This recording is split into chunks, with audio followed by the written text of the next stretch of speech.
नमस्कार. निवेदक विठ्ठल पवार या माझ्या यूट्यूब चॅनलमध्ये आपल्या सर्वांचं मनपूर्वक स्वागत करत आहे.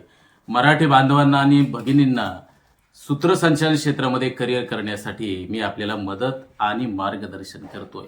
तर प्रत्येक असणारा दररोजचा घटक, दररोजचा व्हिडिओ आपण बारकाईनं पहा. आजचा देखील घटक सूत्रसंचालकांसाठी आणि सूत्रसंचालन क्षेत्रामध्ये आपल्याला पुढे जाण्यासाठी महत्त्वाचा ठरणार आहे. तर आजच्या घटकाचं नाव आहे सूत्रसंचालकाचे अवयव. आपल्याला थोडासा आजचा घटक हा इतर दररोजच्या घटकांपेक्षा आजचा घटक थोडासा वेगळा आहे.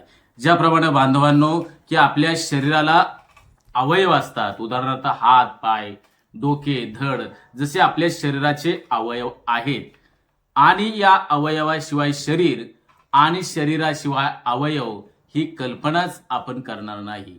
तर आपलं शरीर म्हटलं की त्या शरीराला अवयव असतात आणि अवयवा विना शरीर नसतं.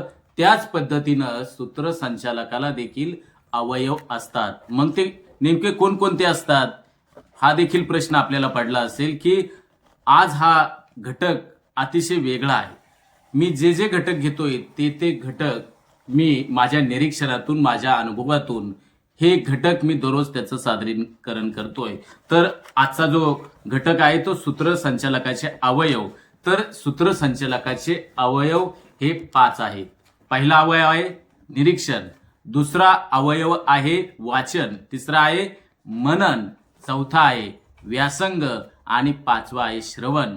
तर पहिला जो आहे तो निरीक्षण, म्हणून if you observe Kinley you will find something new असं म्हटलं जातं. तुम्ही जर निरीक्षण कराल तर त्या निरीक्षणाच्या माध्यमातून तुम्ही ते ज्ञान ग्रहण कराल. अर्थात निरीक्षण म्हणजे आपला डोळा जो आहे तो 83% ज्ञान ग्रहण करत असतो. त्याच पद्धतीनं सूत्रसंचालकाने देखील आपल्या परिसरामध्ये, आपल्या अवतीभोवती अनेक कार्यक्रम होत असतात आणि त्या कार्यक्रमाला वेगवेगळे निवेदक असतात आणि असे निवेदक कार्यक्रमाला नेमके काय काय बोलतात, कशा पद्धतीनं निवेदन करत असतात, कोणत्या टप्प्यावरती कोणकोणत्या पद्धतीने निवेदन करत असतो, तर ह्याचं बारकाईनं निरीक्षण हे सूत्रसंचालकानं करणं गरजेचं आहे. हा सूत्रसंचालकाचा पहिला अवयव निरीक्षण होता. दुसरा अवयव आहे वाचन. वाचाल तर वाचाल. जर आडातच नसेल तर पोहऱ्यात येणार कुठून. जर तुमच्याकडे शब्द संपदा नसेल, अर्थात तुमचं वाचनच नसेल, तर तुमच्याकडे शब्द संपदा येणार नाही. त्यासाठी सूत्रसंचालकाने दररोज, मी म्हणेल की किमान 1 तास तरी दररोज त्यानं सूत्रसंचालनाला पूरक ठरणाऱ्या पुस्तकांचं वाचन हे दररोज सातत्यानं करणं गरजेचं आहे. काल काय खाल्लंय हे आज आपल्याला आठवत नाही. त्यासाठी सातत्यपणे, अखंडपणे सूत्रसंचालकाने वाचनाच्या प्रवाहामध्ये असणं अतिशय गरजेचं आहे, महत्वाचं आहे. म्हणून वाचनाच्या माध्यमातून तुमची शब्द संपदा, तुमचे उच्चार, तुमचं प्रगट वाचनाच्या माध्यमातून तुमचं आवाज, त्याचं सादरीकरण याची समृद्धता या गोष्टीमुळे, अर्थात वाचनामुळे होत असते. म्हणून सूत्रसंचालकाने दररोज वाचन केलं पाहिजे. तिसरं आहे सूत्रसंचालकाचा अवयव, तो तिसरा अवयव म्हणजे मनन. जे वाचलेलं आहे ते तुमच्या मेंदूमध्ये साठवा आणि साठवलेलं निवांत ठिकाणी किंवा ज्या ठिकाणी तुम्ही शांत असता, ज्यावेळी शांत ज्या वेळेला तुम्ही असता, तर ते आठवण्याचं काम तुम्ही करा. अर्थात ते तुम्ही मनन करा. जे तुम्ही वाचलेलं आहे, जे तुम्ही पाठांतर केलेलं आहे, त्याचं सादरीकरण हे सूत्रसंचालकानं वेळोवेळी करणं गरजेचं आहे. चौथं आहे व्यासंग.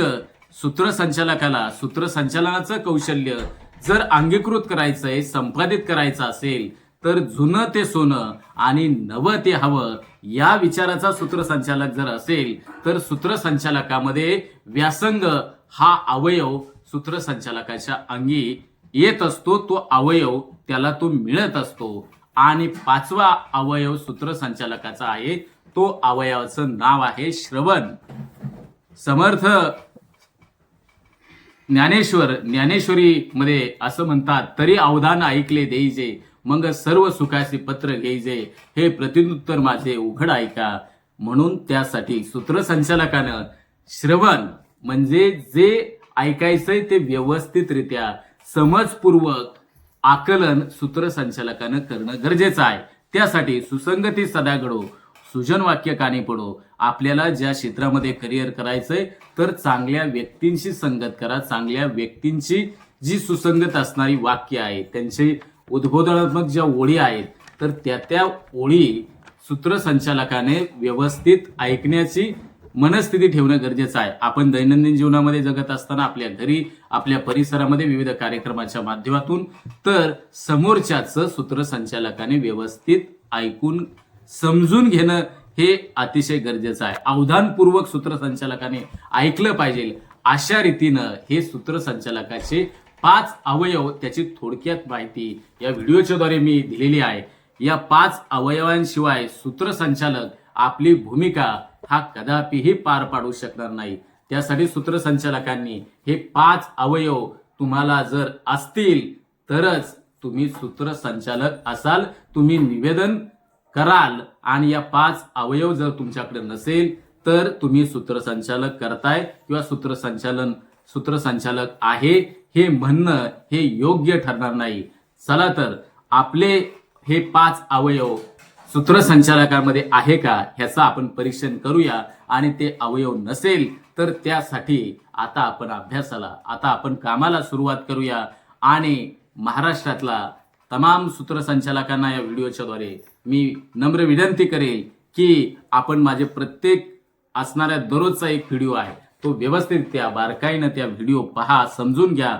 आणि सूत्रसंचालन क्षेत्रामध्ये तुम्हाला जे जे काय करायचंय ते करायला कामाला आता तुम्ही सुरुवात करा. आणि भविष्यामध्ये तुम्ही एक आदर्श निवेदक व्हाल अशी आशा अपेक्षा या निमित्तानं बाळगतो आणि याच ठिकाणी थांबतो.